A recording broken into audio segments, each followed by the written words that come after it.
Inson organizmida 206 ta suyak bor. Bu suyak qachongacha o'sishda davom etadi. Suyaklar asosan organizmda ikki xil hujayralar bor. Osteoblast hujayralari, osteoklast hujayralari. Bu suyak hujayralari hisoblanadi. Osteoblast hujayralari suyak hosil qiluvchi, suyak yoshartiruvchi, suyak yangilovchi hujayralar hisoblanadi. Osteoklast hujayralari esa organizmda suyak qismida suyaklarni parchalovchi, suyaklarni o'ldiruvchi, suyaklarni yemiruvchi hujayralar hisoblanadi. Osteoblast hujayralarining foizi 25 yoshgacha yuqori bo'ladi. Bu holatda odam organizmidagi barcha suyaklar o'sishda davom etadi. 25 yoshdan 50 yoshgacha osteoblast hujayralar bilan osteoklast hujayralari bir xil foizni tashkil qiladi. 50 yoshdan keyin osteoklast hujayralari yuqoriga chiqadi.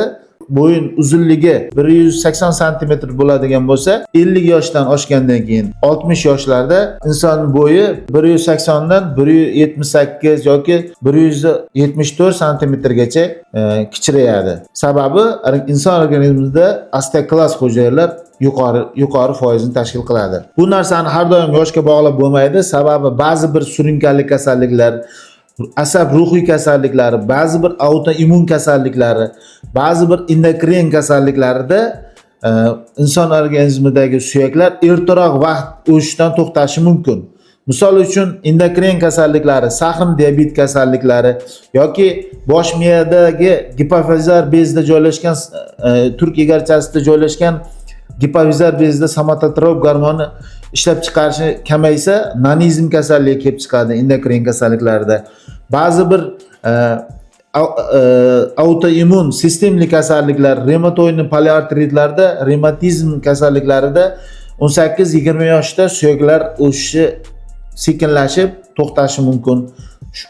Shu holatlarni misollar keltirishimiz mumkin. Inson organizmidagi suyaklarning tarkibiga keladigan bo'lsak, suyaklar tarkibi organik moddalardan va anorganik moddalardan tashkil topgan bo'ladi.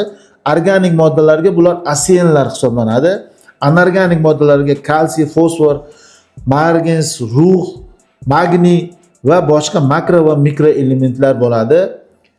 Bu normada o'sishda davom etishi, norma kelib chiqish uchun ko'proq sabzavot mahsulotlari, mevalar, olma mahsulotlari ko'proq iste'mol qilsa, tarkibida kalsiy va fosfor bo'lgan moddalar ko'proq iste'mol qilinsa, ko'katlar, har xil ko'katlar ko'proq iste'mol qilinsa, inson organizmi mustahkam, suyaklari mustahkam bo'lib o'sishda davom etadi.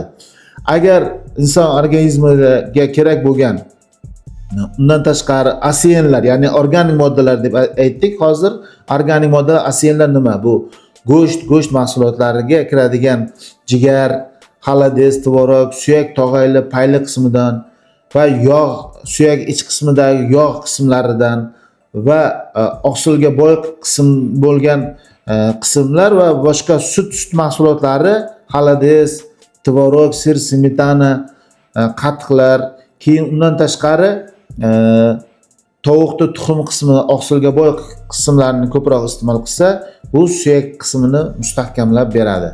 Agarda videomiz sizga foydali bo'lgan bo'lsa, like bosing va kanalimizga obuna bo'ling.